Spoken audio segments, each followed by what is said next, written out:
वैष्णव जन तो तेने कहिए जे पीड़ पराई जाने रे। इस प्यारे भजन का मतलब तो आप जानते ही होंगे, लेकिन फिर भी मैं इसका मतलब बतलाने की कोशिश करता हूँ, जिसे हम लोग राम, कृष्ण, अल्लाह, जीसस, गुरु नानक देव, बुद्ध इत्यादि अनेक नामों से बुलाते हैं। उनका सच्चा उपासक वही है जो दूसरे लोगों का दर्द समझे। लेकिन हम लोगों में से अधिकतर लोग इसे जानते तो हैं, लेकिन मानते नहीं हैं। भारत भाग निर्माता के द्वितीय भाग में आपका स्वागत है। भारत भाग निर्माता के प्रथम भाग में कुछ वरिष्ठ शिक्षकों ने हौसला बढ़ाया। उनके प्रति मैं आभार व्यक्त करता हूँ, लेकिन कुछ शिक्षकों ने इसे सुनना गंवारा भी नहीं समझा। बदले में कुछ गैर शैक्षणिक संस्थाओं से जुड़े लोगों ने भी हौसला बढ़ाया।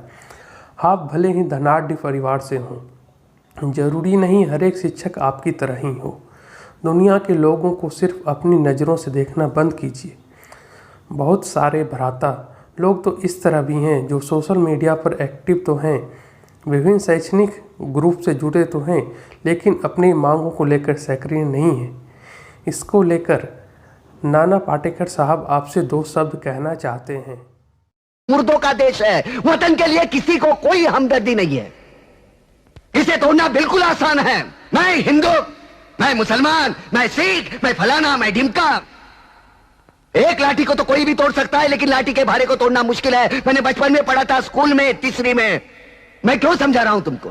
क्यों समझा रहा हूं? पागल हूं मैं? भूसा भरा पड़ा है मेरे दिमाग में। क्यों बातें कर रहा हूं इन पत्थरों से? हंसो हंसो। हमारे अंदर से आती अंतरात्मा की आवाज़ को दबाना मुश्किल है। 6 महीने से दबी हुई दुख, दर्द, पीड़ा को बतलाने के लिए हमारे बीच एक शिक्षक प्रसन्न सिंह हैं जो अपनी बात रख रहे हैं। सरस्वती माता की जय। जैसे कि खबर आ रही है, अनलॉक 3 में भी स्कूल कोचिंग को नहीं खोला जाएगा, शायद मल्टीप्लेक्स सिनेमा हॉल को खोला जा रहा है। लेकिन सरकार हमारे कोचिंग संस्थान, प्राइवेट स्कूल में काम करने वाले शिक्षकों के बारे में कभी नहीं सोचेगी। जो विगत अगर अगस्त में बंद रहती थे, मार्च, अप्रैल, मई, जून, जुलाई, अगस्त 6 महीने से घर में बैठे हुए हैं। सर, इनकी भी फैमिली है, इनके भी परिवार है, इनके भी बारे में सोचना पड़ेगा। अगर कोरोना महामारी बढ़ रहा है तो अगर आप इसे खोल नहीं सकते तो इनकी कुछ मदद तो कर सकते हैं ना, आर्थिक मदद तो कर सकते हैं ना। हमारे प्रधानमंत्री का एक वक्तव्य याद है कि उन्होंने कहा था, देश के निर्माण में अगर सबसे बड़ा, देश के निर्माण में, समाज के निर्माण में अगर किसी का सबसे बड़ा योगदान होता तो शिक्षक का योगदान होता। एक मनुष्य के निर्माण में सबसे बड़ा योगदान किसी का होता तो एक शिक्षक का होता है। एक मनुष्य के एक ऊंचाई तक ले जाने में सबसे बड़ा योगदान किसी का होता तो शिक्षक का होता। आज वही शिक्षक से भुखमरी के कगार पे पहुंच चुके हैं। उनकी दर्द सुनने वाला और समझने वाला कोई नहीं है।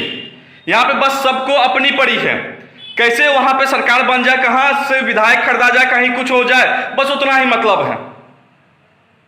एक शिक्षक वर्ग ही ऐसा लॉकडाउन में सबसे ज्यादा तबाह हुआ है। शिक्षक वर्ग और शिक्षक लॉकडाउन में सबसे ज्यादा तबाह। बाकी सारा कुछ अपने काम पे लौट चुका है, एक शिक्षक को छोड़ के। क्या सर, हम भी तो आपके देश के नागरिक हैं, हमारी तो बात सुनिए, हमारी भी थोड़ी कदर कीजिए। अगर किसान की फसल क्षति होती ना सर, तो किसान निधि से उनको आप डोनेट करते हैं, उसकी सहायता करते हैं। अगर एक बिजनेसमैन की बिजनेस तबाह होता तब उसकी मदद करते हैं। 6 महीने से हमारी भी फैमिली सर है। सब्जी के मार्केट में दाम पता कर लीजिए, बच्चे का दूध पता कर लीजिए, अनाज का पता कर लीजिए। सर, कोई सहायता करने वाला नहीं है। कुछ तो हमारी मदद कीजिए। शिक्षक निधि लाइए सर, उन प्राइवेट शिक्षकों को कुछ तो मदद कीजिए। 20 लाख रुपए का राहत पैकेज आपने घोषणा किया था, लेकिन 20 लाख राहत पैकेज में से 20 रुपए भी किसी शिक्षकों को नहीं मिला है। हमारे बिहार के मुख्यमंत्री कहते बिहार में बहार है। कहां से सर बिहार में बहार है? बिहार में बाढ़ और बेरोजगार है। शिक्षक मौत के कगार पे है, बिहार में बहार है। कोचिंग बंद होने की कगार पे, बिहार में बहार है। शिक्षक के फैमिली भूखे मरने को तैयार है, बिहार में बहार है। कहां का बहार है सर? कभी हमारी बात तो सुन लीजिए, हमारे भी तो दर्द सुन लीजिए। हमारी भी फैमिली है सर। थोड़े दिन पहले पटना की एक घटना है। एक विकलांग महिला थी जिनके हस्बैंड नहीं तो स्कूल में पढ़ाते थे। 2 बच्चे थे उनके, 4 महीने से स्कूल से उनको सैलरी नहीं मिलने के कारण उन्होंने आत्महत्या कर लिया नदी में कूद के। वो विकलांग थी, लेकिन किसी मीडिया ने, किसी ने कोई खबर नहीं चलाया, क्योंकि मीडिया वाले को सिर्फ शिक्षा जेएनयू में ही दिखता है। जेएनयू के अलावा उनको शिक्षा कहीं नहीं दिखता है।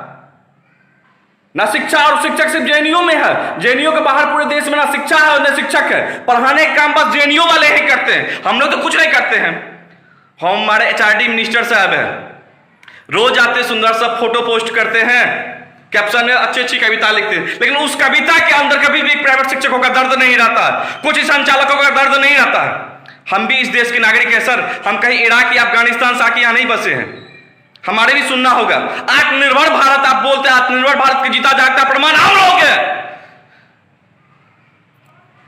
विगत एक वीडियो के बाद पूरे देश से फोन आया, उसको 2-3 दिन पहले से फोन आ रहा, बहुत सर रक्षाबंधन है, सिस्टर के यहाँ जाएंगे, कैसे जाएंगे, क्या लेके जाए, शिक्षक की रक्षाबंधन है, बहन के हाथ में खाली देंगे। कहे सर हम शिक्षक हैं, रेस्टोरेंट संचालक नहीं है ना, ठेकेदार नहीं है ना सर, विधायक नहीं है, मंत्री नहीं है, दारू का बिजनेस नहीं करते ना, हमारी कोई कदर नहीं है सर देश में, भूखे मर जाइए कोई नहीं सुनेगा। सर एक बात मैं बता देता हूं, इस लॉकडाउन में जितने लोग कोरोना से नहीं मरे होंगे उससे ज्यादा लोग भूखे मर रहे हैं आज के समय में। अगर अच्छे खासे लोग अगर 6 महीने घर में बैठे रहे ना सर ना, उनको भी आफत आ जाती है। 6 महीने शिक्षक वर्ग को परेशान करके रख दिए हैं, ना कोई मदद है, ना कोई आश्वासन है, ना कुछ है प्राइवेट शिक्षकों का। सर सरकारी स्कूल और कॉलेज ना, जो लोग बोलते हैं कि शिक्षक बिजनेस करते हैं, बिजनेस क्या हम लोग बिजनेस करते हैं सर?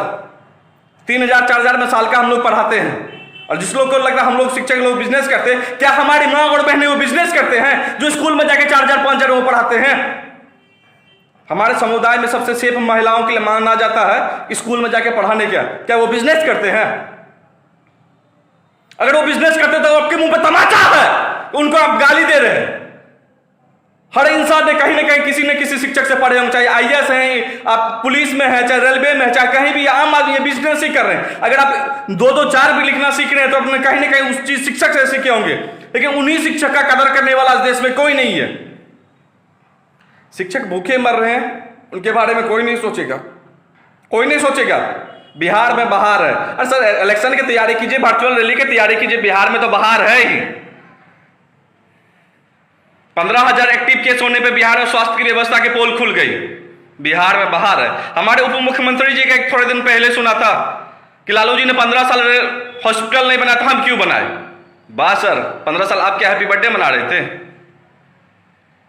सर अगर प्राइवेट स्कूल और कोचिंग नहीं हो ना, तो बच्चे ना सरकारी स्कूल में मध्याह्न भोजन करने जाते हैं और सरकारी कॉलेज में प्रोफेसर सिर्फ अटेंडेंस बनाने आते हैं। सर हम लोग दिन रात एक करके बच्चों को जिस तरह मेहनत करते हैं, उन बच्चों से प्राइवेट कोचिंग के बारे में पूछिएगा। जब रिजल्ट आती है तो सरकार अपनी पीठ थपथपाती 90% 80% लाए हैं बच्चों ने, लेकिन उन बच्चों से जाके पूछिए कि उनका भविष्य किसने बनाया। अगर कोई रेलवे में जाता है, उनका भविष्य हम बना के भेजते हैं, एग्जाम हम पास करवाते हैं। अगर बैंक में जाता है एग्जाम हम पास करवाते हैं, अगर सेना में जाता है एग्जाम हम पास करवाते हैं, अगर कोई आईएएस आईपीएस बनता है तो हम लोग पास करवाते हैं, शिक्षक वर्ग पास करवाता है। लेकिन आज वही शिक्षक वर्ग गाली सुनने के लिए तैयार है, ना कोई मदद करने वाला, ना कोई सुनने वाला है। हम भी सर इस देश के नागरिक हैं, अपने देश के नागरिक मरते हैं, दूसरे देश की नागरिकता, देश के लोगों को नागरिकता देने की होड़ मची रहती है। मेरी माँ कहती थी खाने के लिए कुछ नहीं, नहाने के लिए 4 टाइम, वही हाल है देश में। तो है कुछ नहीं सर, 20 लाख का राहत करोड़ का पैकेज घोषणा किए थे, 20 लाख राहत, उन 20 लाख करोड़ में से 20 रुपए भी किसी प्राइवेट शिक्षकों को नहीं मिला होगा। सर मर जाएंगे, इनकी फैमिली भी है, मरने के कगार पे आ गए ये प्राइवेट शिक्षक वाले, उनके दर्द को समझिए सर, उनके बातों को समझिए सर, उनकी भी फैमिली है। एक अनुमान के अनुसार लगभग पूरे देश में 1.25 करोड़ प्राइवेट शिक्षक है, उनकी फैमिली जोड़ के मान ली 5 से 6 करोड़ उनकी जनसंख्या है। एक 5 से 6 करोड़ जनसंख्या वर्ग को मरने के लिए छोड़ दिए हैं सर हम शिक्षक ऐसे बात नहीं करते, लेकिन फ्रस्ट्रेट हो चुके हैं सर। मौसम ठंड फिर पसीना छू रहा है सर, लॉकडाउन बढ़ाते जा रहे सर, लॉकडाउन रखिए सर, हम मानने कोरोना बढ़ रहा है, लेकिन उनके बारे में आपको सोचना पड़ेगा, शिक्षकों के बारे में सोचना पड़ेगा सर, उनकी भी फैमिली है सर। अगर चाहते उनकी फैमिली मर जाए तो मरने के लिए छोड़ दीजिए सर, कह दीजिए प्राइवेट शिक्षकों के लिए कोई जगह नहीं है इस देश में, मर जाएंगे वो लोग सर। बहुत दुख होता है सर, तो उन शिक्षकों का दर्द ऐसे सुनते हैं। सर आगे हमारा दर्द नहीं है, पूरे देश के प्राइवेट शिक्षकों का दर्द है। हम मीडिया वाले से अनुरोध करते हैं कि हमारी बात को सरकार प्रशासन तक पहुंचाने में हमारी मदद करे। आम पब्लिकों से अनुरोध करते हैं, आपकी बच्चे भी कहीं प्राइवेट स्कूल कोचिंग में पढ़ते होंगे, हमारी बातों को प्रशासन तक पहुंचाने में हमारी मदद करें। भूखमरी के कगार पे कोचिंग संचालक आ गए, छोटे छोटे स्कूल आ गए। बड़े स्कूल की बात नहीं करते, बड़े हम मानते हैं 5% बड़े स्कूल और 5% बड़े कोचिंग, 5% 10% बड़े स्कूल हैं, लेकिन वहां पे हमारे बच्चे नहीं, बड़े बड़े विधायक MP MLA के बच्चे हैं।